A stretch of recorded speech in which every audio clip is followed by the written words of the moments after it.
Hello बच्चों, आप सभी का स्वागत है आपके अपने यूट्यूब चैनल चंद्रिका लेक्चरर में। और आज इस वीडियो हम यहाँ पर देखेंगे जेक 10वां बोर्ड 2026 जो फाइनल एग्ज़ाम, ठीक है। ये इतिहास में हम यहाँ पर देख रहे हैं। इतिहास में chapter wise objective question complete यहाँ पर हम कर रहे हैं। और लास्ट चैप्टर मेरा है यहाँ पर मुद्रण, संस्कृति और आधुनिक दुनिया, चैप्टर 5, ठीक है। चैप्टर 5 मुद्रण, संस्कृति और आधुनिक दुनिया, all VVI objective question answer आज इस वीडियो में यहाँ पर हम देखेंगे, ठीक है। सभी क्वेश्चन इंपॉर्टेंट है, एग्जाम में जरूर मिलेगा, ठीक है। 100% हम यहाँ पर गारंटी ले रहे हैं। आप अच्छे से याद कर लीजिए। फाइनल एग्जाम में ऑब्जेक्टिव क्वेश्चन जो हम यहाँ पर दे रहे हैं ये डायरेक्ट मिलेगा, ठीक है। इसलिए आप क्या कीजिए, अच्छे से सभी क्वेश्चन याद कर लीजिए। ओके, वीडियो पसंद आए तो लाइक, शेयर और कमेंट जरूर कीजिए। हम इस तरह का जो वीडियो है अपने चैनल पर डेली लाते रहते हैं। चैनल पर नए हो, अभी तक आप हमारे चैनल को सब्सक्राइब नहीं किए हो तो कर लो, ठीक है। फाइनल एग्जाम तक हम पूरा ऑब्जेक्टिव क्वेश्चन जो है से कंप्लीट हम कर देंगे, ठीक है, ऑल सब्जेक्ट का। चलिए यहाँ पर देखते हैं मुद्रण, संस्कृति और आधुनिक दुनिया, ठीक है। वस्तुनिष्ठ बहुविकल्पीय प्रश्न उत्तर, MCQ मल्टी चॉइस क्वेश्चन। पहला क्वेश्चन है यहाँ पर, क्वेश्चन है विश्व में सर्वप्रथम मुद्रण की शुरुआत कहाँ हुई? मुद्रण, ठीक है। तो ये चालू हुआ चीन में। सर्वप्रथम छपाई की यहाँ बात हो रहा है। विश्व में सर्वप्रथम मुद्रण की शुरुआत कहाँ हुई? चीन में हुआ, ठीक है, चीन। ये इंपॉर्टेंट क्वेश्चन है और कई बार जो है फाइनल एग्जाम में ये क्वेश्चन पूछे गए हैं, ठीक है। चीन है यहाँ पर। तो विश्व में सर्वप्रथम मुद्रण की शुरुआत चीन में हुई थी। नेक्स्ट क्वेश्चन, सुलेखन शब्द का क्या अर्थ है? सुलेखन, सुलेखन शब्द का अर्थ है सुंदर और शैलीबद्ध लेखन की कला, ठीक है। इसका अर्थ यही होता है सुलेखन का। तो दूसरा ऑप्शन यहाँ पर सही होंगे। नेक्स्ट, ठीक है, 1700। नेक्स्ट क्वेश्चन, 768 से 770 ईस्वी के आसपास छपाई की तकनीक लेकर कौन जापान आए? इंपॉर्टेंट क्वेश्चन है ये, ठीक है। तो सही आंसर होगा चीनी बौद्ध प्रचारक, ठीक है। चीनी बौद्ध प्रचारक जो थे वो 768 से 770 ईस्वी के आसपास छपाई की तकनीक जापान लेकर आए, ठीक है। ओके, जैसे सबसे पहले तो चीन में मुद्रण की शुरुआत हुई, सर्वप्रथम वहीं पर चीन में। तो चीन से फिर जापान आए। तो यहाँ पर चीनी बौद्ध प्रचारक जो 768 से 770 ईस्वी के आसपास आए हैं यहाँ पर, ठीक, जापान। तो पहला ऑप्शन सही होंगे। नेक्स्ट क्वेश्चन, 868 ईस्वी में छपी जापान की सबसे पुरानी पुस्तक कौन सी थी? सबसे पुरानी पुस्तक का यहाँ पर नाम बताना है। तो इसका सही आंसर हो जाएगा डायमंड सूत्र हो जाएगा, ठीक है, डायमंड सूत्र। 868 ईस्वी में छपी जापान की सबसे पुरानी पुस्तक कौन सी थी?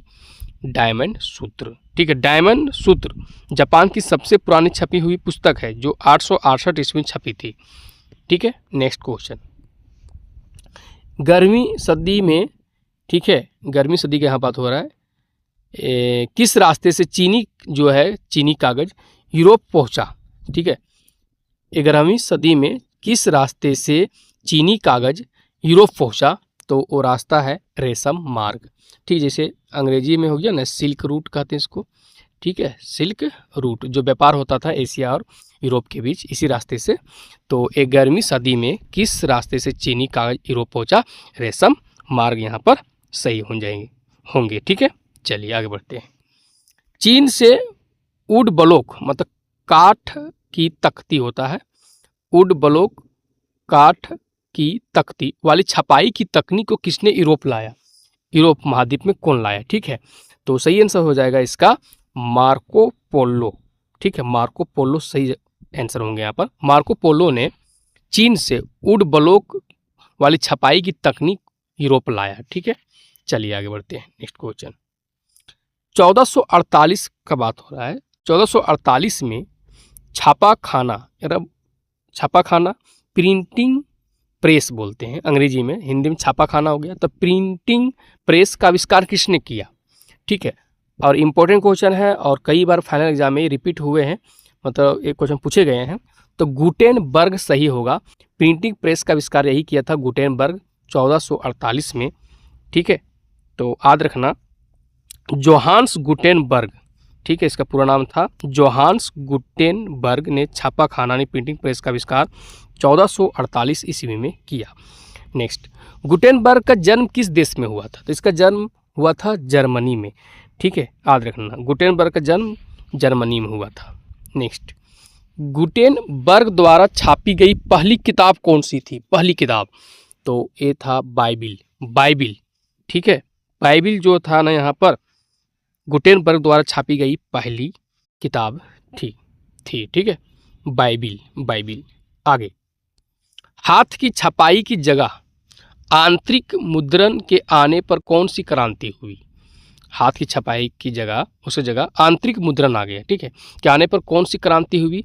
तो मुद्रण क्रांति हुई। इसे हम लोग कहेंगे कि मुद्रण क्रांति हुई छपाई में, यहाँ पर जो है छपाई यानी मुद्रण क्रांति हुई। ये तो रूसी क्रांति, थोड़े राष्ट्रीय क्रांति नहीं, फ्रांसीसी क्रांति यहाँ पर नहीं होगा, मुद्रण क्रांति होगा। हाथ की छपाई जगह आंतरिक मुद्रण आने पर मुद्रण क्रांति हुई, ठीक है। नेक्स्ट, मुद्रण और साहित्य के प्रसार की किन लोगों ने आलोचना की और चिंता व्यक्त की?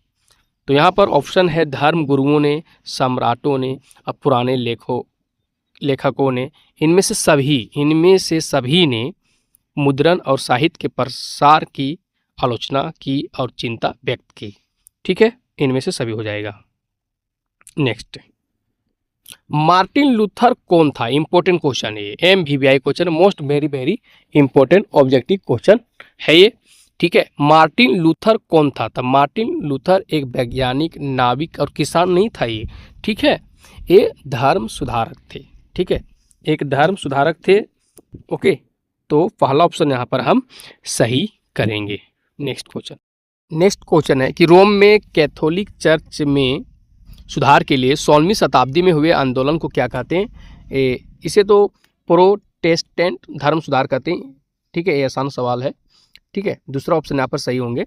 नेक्स्ट, किसने कहा कि मुद्रण ईश्वर की दी हुई महानतम देन है, सबसे बड़ा तोहफा है? किसने कहा? इंपॉर्टेंट क्वेश्चन है, ठीक है, MVBI most very important objective question है। तो ये कहा था कथन मार्टिन लूथर ने कहा था, ठीक है, मार्टिन लूथर ने कहा था, याद रखना, ठीक है, तीसरा ऑप्शन सही होंगे यहाँ पर। नेक्स्ट, किसने 16वीं सदी के मध्य में प्रकाशकों और पुस्तक विक्रेताओं पर कई तरह की पाबंदियां लगाई और प्रतिबंधित किताबों की सूची रखनी शुरू कर दी?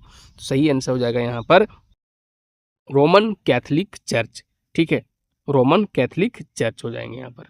नेक्स्ट क्वेश्चन, परंपरा, अंधविश्वास और निरंकुशवाद की आलोचना करने वाले ज्ञान उदय के चिंतकों के विचारों का प्रसार किसके कारण संभव हुआ? तो ये हो जाएगा सही आंसर मुद्रण, ठीक है, मुद्रण के कारण, याद रखना, ठीक है। नेक्स्ट, भारत में पहला छापाखाना किन लोगों ने लगाया? इंपॉर्टेंट क्वेश्चन है ये, तो पुर्तगालियों ने, ठीक है, पुर्तगालियों ने भारत में पहला छापाखाना लगाया, पुर्तगाली, ठीक है, छपाई तो उन्हीं लोग पुर्तगालियों ने लेकर आए भारत में, ठीक है, तो पहला ऑप्शन यहाँ पर सही हो जाएंगे।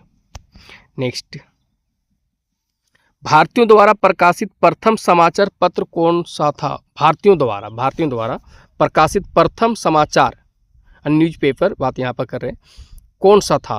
तो सही आंसर है ये बंगाल गजट था, ठीक है, बंगाल गजट हो जाएंगे यहाँ पर सही आंसर, ठीक है, बंगाल गजट। नेक्स्ट क्वेश्चन, संवाद कौमुदी एवं समाचार चंद्रिका के प्रकाशक कौन थे? ठीक है, चंद्रिका के प्रकाशक कौन थे? संवाद कौमुदी और समाचार चंद्रिका के प्रकाशक कौन थे?